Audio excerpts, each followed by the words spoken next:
why hot dogs are always better at restaurants. And yeah, this is a hot dog. It's a smash dog. I've never heard of one. I've never made one. It's freaking delicious. It looks so good. And I think it's perfect timing for 4th of July. So why not? I'm gonna go over like what makes a hot dog good at a restaurant? What do they do? What kind of meat do they put in there? Now, why all of this stuff for the hot dog spice? Chicks in October, they got their pumpkin spice. But for us, we have our hot dog spice. And I think we should coin it that. We should just have our own like everything hot dog spice seasoning. So this is the deal, okay? We've got paprika will add the smokiness.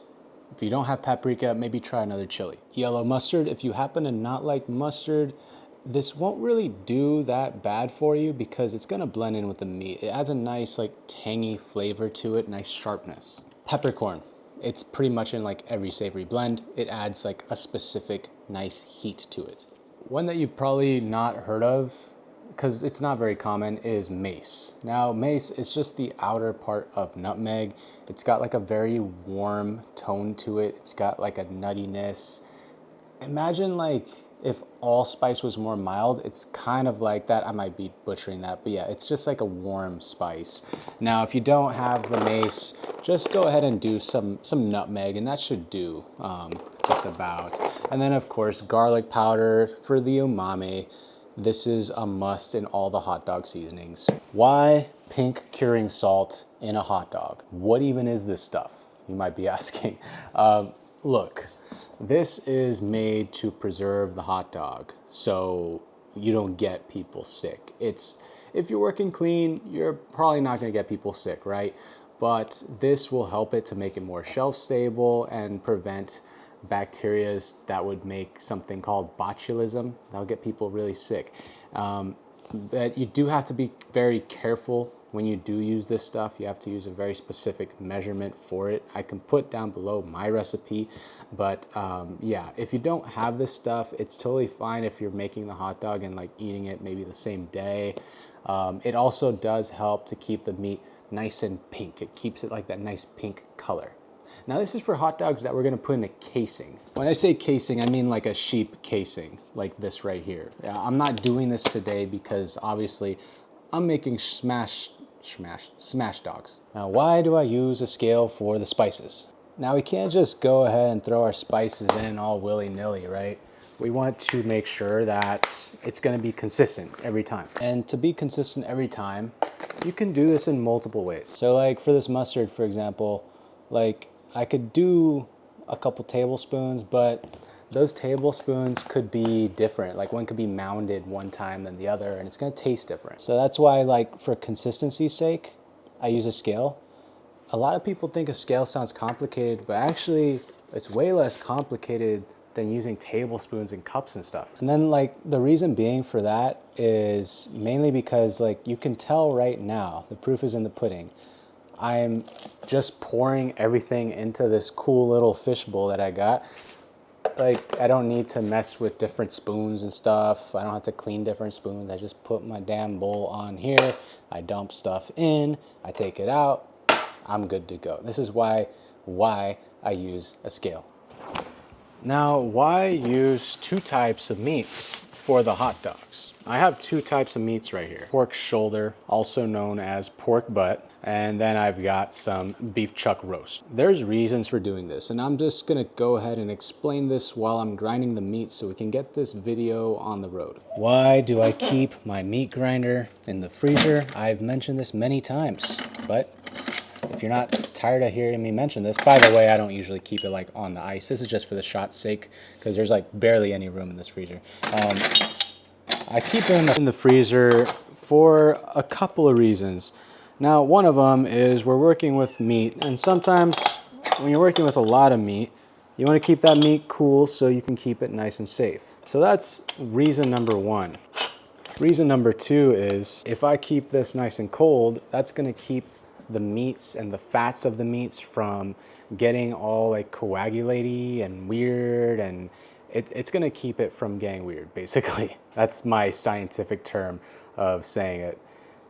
We don't want the fats to get all melty and oily. We want it to stay like a little nice and firm so we can get an emulsification going. Okay, now let me just get on to why beef and pork. And I already carefully measured this out. I've got 1,000 grams of pork and 460 grams of meat.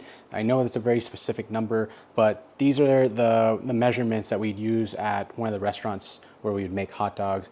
I bet you're also probably wondering, I mentioned this in the past, but you're probably wondering, like, how does this guy know like how to make hot dogs now? He just explained how to make soup dumplings in another video, and then before that he was talking about how at work they would make crab cakes. Like, it's just how it was in the industry I worked in. We would just do so many different things. And also I worked at 15 different restaurants in one job, if that makes sense. Like, one of my jobs was to be what's called a tournant. So I had to go work at all 15 restaurants at any given time. I could be working somewhere till like 2 a.m. and then have to go work brunch at 7 a.m. the next day at another spot. It was a crazy job, but I feel very fortunate because I learned how to make hot dogs. Now, why do we use beef, in this case ground chuck, and pork for the hot dog? So one of the main reasons obviously is because it's a classic. Every hot dog you've probably had is a mixture of beef and pork. Now, for one, this is going to balance out the taste. That's why I have a specific ratio. And then also, pork has more fat and connective tissue, so it's gonna be a better binder. On top of that, the pork has more connective tissue and fat, which means it's gonna have more moisture retention. So it's gonna make it a little more juicier, actually way more juicier than if it was just meat, like beef. Because if it was just beef, it would be a more drier, crumbly product, if that makes sense. You've had a meatball, right? But have you ever had a meatball without the binders in it? It's very crumbly and very dry. And that's why you wanna use pork in addition to the meat. I don't know if you ever noticed, but when you've had a pork product, it's a little more bouncy. It has some more bounce to it. It's not gonna be like crumbly. So this mixture, it's just like a match made in heaven for a hot dog, that is. Why do I get ice water and pour it into my hot dog mixture? One reason is the same thing I mentioned before, and that is keeping it nice and cool, which keeps it nice and safe, which is another reason why I like to grind my own meat, because I have more control over that. But what I'm doing here when I add my spices in and I mix everything up is I'm aiding that emulsification process. Now, the cold water, it's gonna cool the meat down. It's also gonna add moisture, because duh, water. But it's cooling the meat down, which is aiding in that emulsification process. Now, pork fat has a lower melting point than beef fat. That's why beef fat has a high smoke point. It's great for cooking. So since the pork has the lower melting point, I do need to keep it cold so it can emulsify and it won't be all oily and weird. Just like when you make a mayo and it breaks, it would be sort of like that situation. It'll be all oily and it's not gonna really like bind together very well. I remember one of the spots I worked at, instead of ice water, we would use iced white wine in some of the cured products we would do. What were those products? I think it was like sausages, certain types of cured meats like copa, stuff like that. Now, why add dry milk powder to a hot dog? If you have made cured meats in the past, you may have seen that there is a lot of usage of dry milk powder. Now, one of the reasons is it makes for a more finer texture. Not only that, but it does help extend the shelf life. Not to the extent of pink salt nitrate would, but it still helps to extend that shelf life. And since it's milk, it's gonna add like a sort of creaminess, which helps with that finer texture overall. Now, on top of creaminess, it's also gonna retain moisture. You saw me adding water to this, and also the meat has moisture itself. The product, the dairy product, is going to retain moisture because it absorbs moisture because it's dry, thus causing moisture retention. It's gonna make for a juicier hot dog. Now, why do I store my meats in paper and not plastic? Now, this is fine because I'm gonna cook it right now, but generally I would recommend putting my meats on paper and wrapping it accordingly. It just helps it to hold longer, stay fresher longer. It's something that butchers have been doing since like the dawn of time, and it helps with condensation. It helps to let it breathe, so it won't get bacteria and get all weird faster. I just thought of this. I could do this. That's kind of smart. Nice. Now look, I understand you might not have one of these heavy motherfuckers right here, a flat top. And that's why a smash patty is just so much better at a restaurant. The flat top, not only is it like really convenient to put a bunch of stuff on it, but it really retains that heat and it's very flat. I could get this with a cast iron skillet, retains heat and it's very flat. So cast iron skillet is my choice for whenever I make a smash patty. You could do it on a stainless steel, but it's just not gonna be quite the same. It doesn't really retain the heat as well. And the metal, when it heats up, it's more porous, if that makes any sense.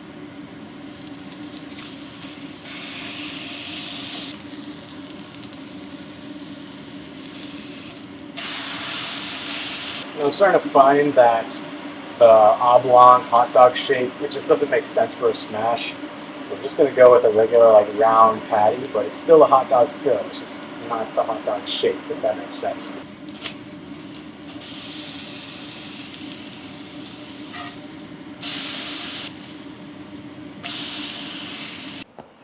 Now, why do I take the bun and put mustard on it before I toast it?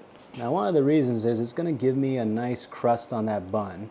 And also we're gonna get some caramelization. See that mustard, it's gonna begin to caramelize and it's gonna form a nice crust on the bun. It's just another option to make it a little bit better. These little things, they add up and they make it a lot better. So just, do these little steps if you want, it's optional. Now, here's another thing with hot dog buns in particular. I remember we used to serve these at the restaurant and we would always steam the buns. And I think it's just common with hot dogs, steaming the buns. It just makes it a little more fluffier and lighter. Anyways, I always just do like, a touch of H2O into my pan and then I just give it a cover.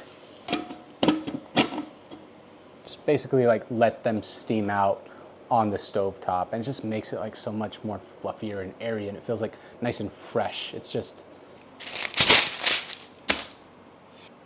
I don't know about you, but for me, I love this like classic yellow mustard for a hot dog, just like that nice vinegariness. So that's a must. Yellow mustard makes me happy. All right, I decided to do 2 ways. I did American cheese with mustard and then just straight up mustard. I mean, obviously it's a hot dog, so whatever other fixings you want to do, but it looks really good. I've never heard of this. I've never tried it, so I'm very curious now. This is everything I want it to be.